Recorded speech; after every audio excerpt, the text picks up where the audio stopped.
불을 창조하는 생각의 뿌리 웰싱킹. 지방의 가난한 농가에서 태어나서 16살에 서울로 올라갔다고 하네. 엄마가 준 돈 7,000원을 들고서 낮에는 일하고 밤에는 공부하고. 그런데 저녁 먹을 시간이 없어서 공장에서 버스를 타고 학교에 가는 그 도중에 빵을 먹다가 기도가 막혀서 버스 안에서 죽은 친구가 있다고 해. 그 친구 목까지 살겠다고 다짐하면서 일본으로 프랑스로 다니면서 공부를 했다고 하네. 물론 일하면서. 성인이 되어서 시작한 사업으로 10억 원의 빚을 떠안고 죽음을 생각하던 때가 30대 후반. 생강에 서서 강물을 바라보며 친구를 생각하다가 한밤중에 집으로 돌아왔는데 가만히 거울 속에 자신을 들여다보다가 엄마를 생각했다는 것이야. 아가 자랑스러운 셋째 딸. 거울 속에 엄마가 웃고 있었다고 하네. 그 순간에 나는 여전히 엄마에게 소중한 존재라는 것을 알았고, 그래서 다시 살아야겠다고 생각했다는 것이야. 자신의 실력이 부족했음을 인정하고 비슷한 상황에서 성공한 1000명의 부자를 공부하기 시작했다는 것이야. 책에 나오는 대로 따라하고 체득하면서 2년을 걸쳐서 준비해서 다시 시작한 사업. 5년 만에 목표한 모든 것을 이루었다고 하네. 풍요의 생각과 결핍의 생각은 에너지는 같지만 방향이 반대라고 해. 결핍의 생각은 과거에 잡혀있고 당신의 인생을 제한하고 벽에 가두고 세상에 대해서, 타인에 대해서 자기 자신에 대해서 부정적인 고정관념을 가지고 있다고 해. 반면에 풍요의 생각은 현재와 미래를 향하는데 인생의 지평을 넓히고 벽을 부순다는 것이지. 전라북도 정읍에서 버스를 타고 혼자서 고향을 떠나온 공장. 그 공장에서 공부를 위해서는 야간 잔업이 없었다고 하는데 첫 월급을 받기 전에 공장에 찾아온 언니와 오빠에게 한 말이 이불하고 베개, 세숫대야를 사달라고 했다는 것이야. 12월 초에 공장에 왔었는데 돈이 없어서 이불도 덮지 못하고 베개도 없이 세숫대야도 없이 살았다는 것이지. 무수한 실패가 쌓여야 언젠가 성공의 기회가 찾아온다는 사실을 잊지 않았으면 한다는데 이 저자가 부자들이 하지 않는 게 뭘까를 찾아봤다고 해. 그래서 3가지를 결단했는데 그 3가지는 정신을 헛떨어뜨리는 엄주를 버리고 야금야금 삶을 깔아먹는 유희를 버리고 시간을 빼앗는 파티를 버리는 것이라고 하네. 맑은 정신으로 해야 할 일에 집중을 해야 하고 나를 발전시키는 시간을 확보하고 그리고 단순한 사교는 인생에 별 의미가 없다는 것이지. 그리고 누군가에게 인맥 관리를 당하고 싶지는 않다고. 중요한 것, 1000명의 사람을 스승으로 삼는다고 하는 것이야. 멘토는 내 속에 잠재된 가능성을 볼 수 있도록 이끄는 사람인데 중요한 것, 책에서 스승을 찾으라는 것. 스승의 행적을 팔로우하라는 것이야. 스승처럼 생각하는 연습을 하고 지속할 힘을 얻고 해결책을 얻기 위해서 책은 필수라는 것이야. 켈리 델리를 준비하는 2년.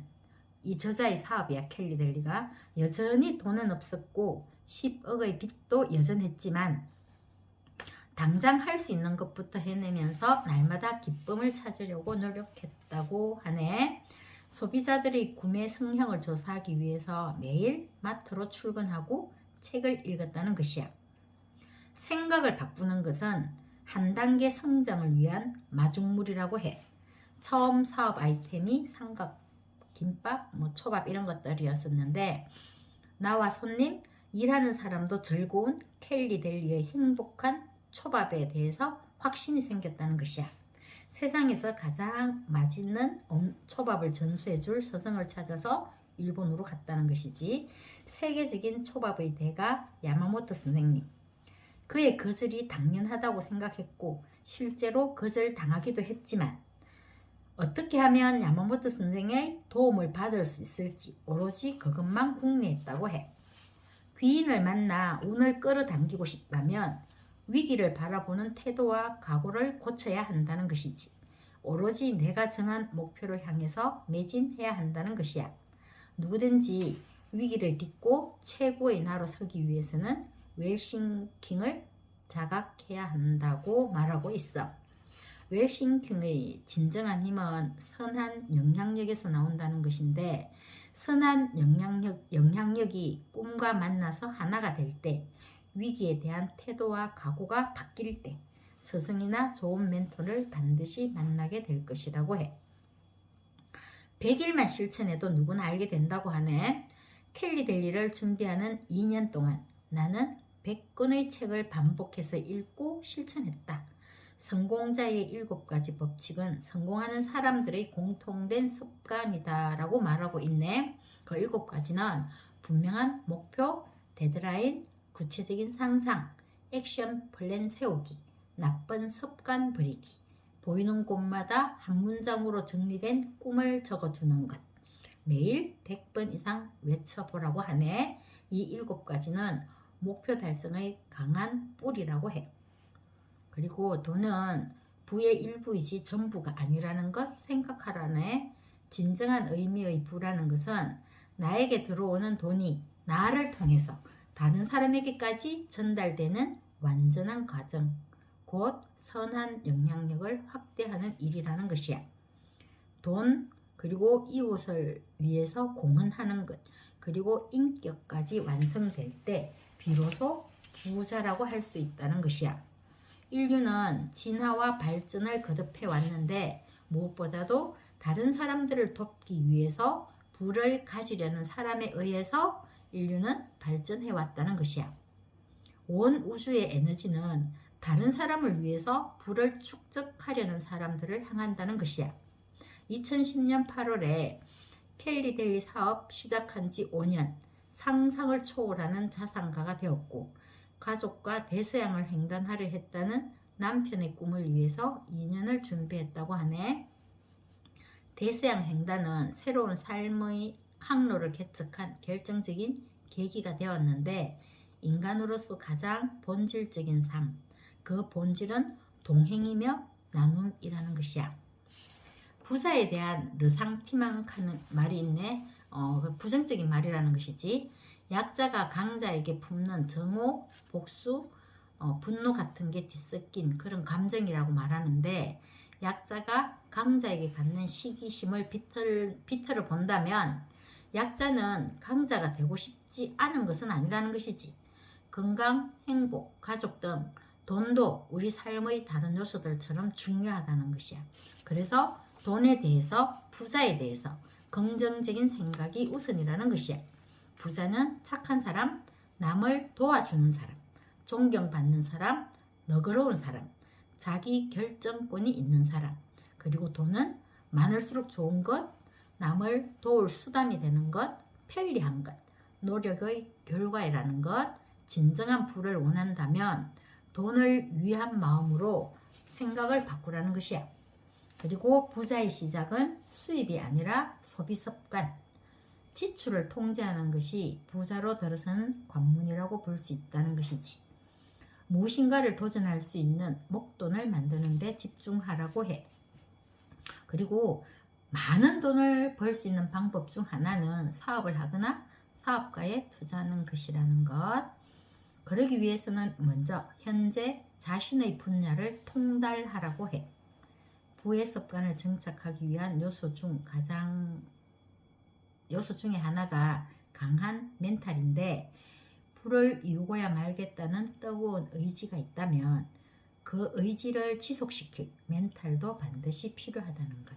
그리고 멘탈은 타고나는 것이 아니라 우리의 삶에 주어진 미션들을 하나씩 해결하면서 강화시키는 것이라고 하네.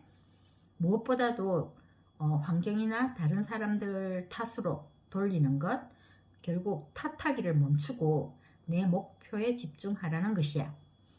무엇인가 잘못되었을 때는 합리적으로 원인을 분석하라는 것이지. 그리고 실패했던 나를 말을 바꾸라고 해. 실패도 했던 나로. 통제할 수 있는 것에 집중해야 한다는 것. 통제력이란 내가 원하는 삶에 도달하기 위해서 아주 조금씩 나아가는 힘이라는 것. 내 인생이 어떻게 되든지 반드시 내가 책임지겠다는 마음이 통제력이라고 하네. 그리고 핵심 가치를 찾으라고 해.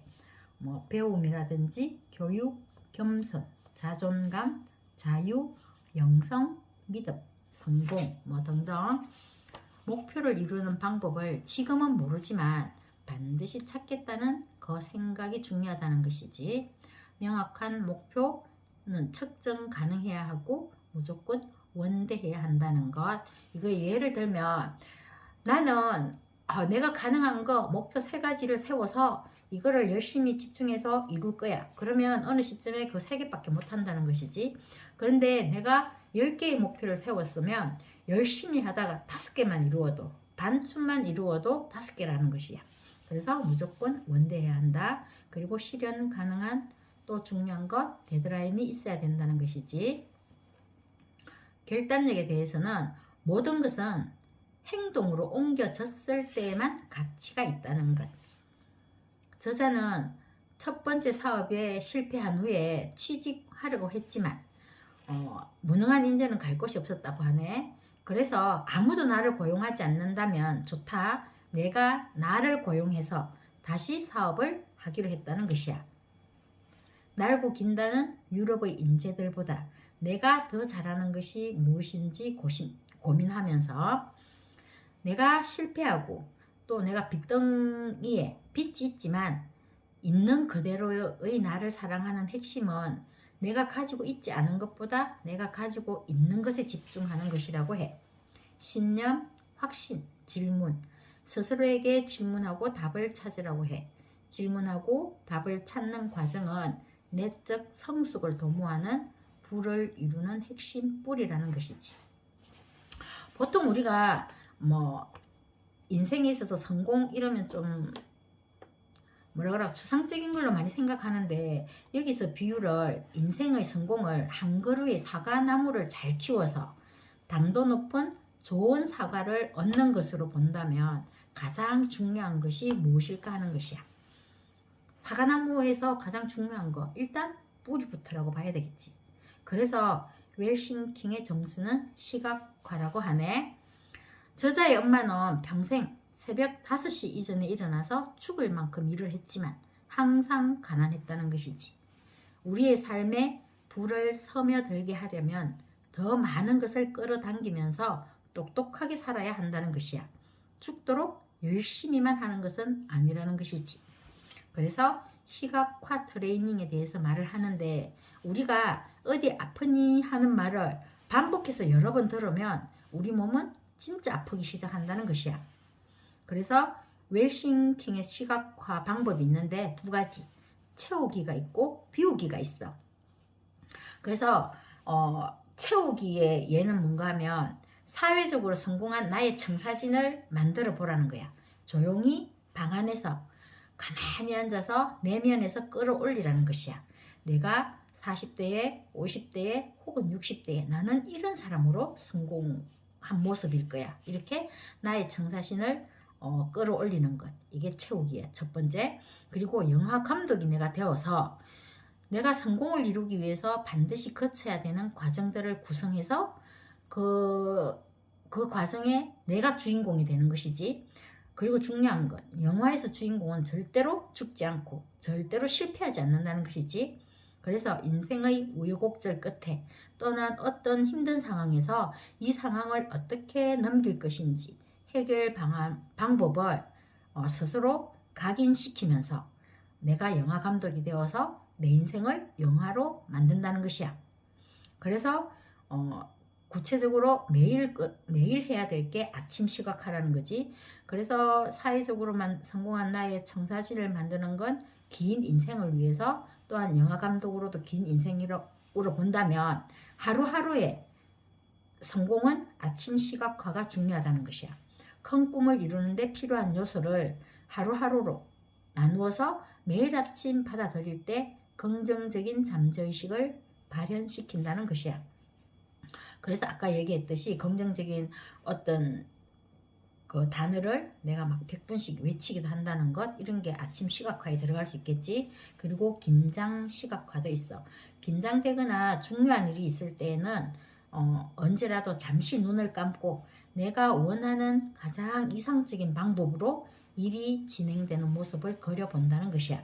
그리고 비우기가 있는데 이것은 블랙홀 시각화야. 긴 인생으로 볼 때는 아주 어릴 때부터 가지고 있었던 모든 부정적인 잠재의식을 버리라는 것이야. 내가 실패했던 거, 내가 살면서 실수했던 거, 정말 창피스러운 어떤 일, 뭐 이런 것들은 블랙홀에 던져버리라는 것이지. 빨려 들어가면 절대로 찾을 수 없는 블랙홀처럼. 그리고 저녁 시각화는 매일 저녁 하루를 마무리하는 시점에서 블랙홀로 보낼 것을 정리하라는 것이야. 하루 중에 어떤 감정의 찌꺼기 같은 것, 그런 것들을 없애버리라는 것이지.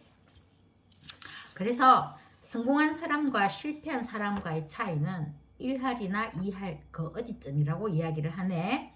중요한 건 성공한 사람은 성공할 때까지 하는 사람이 성공하는 사람이라는 것. 그래서 가장 중요한 것, 원하는 것을 얻으려면 먼저 당신 자신부터 귀하게 여기라는 것이야.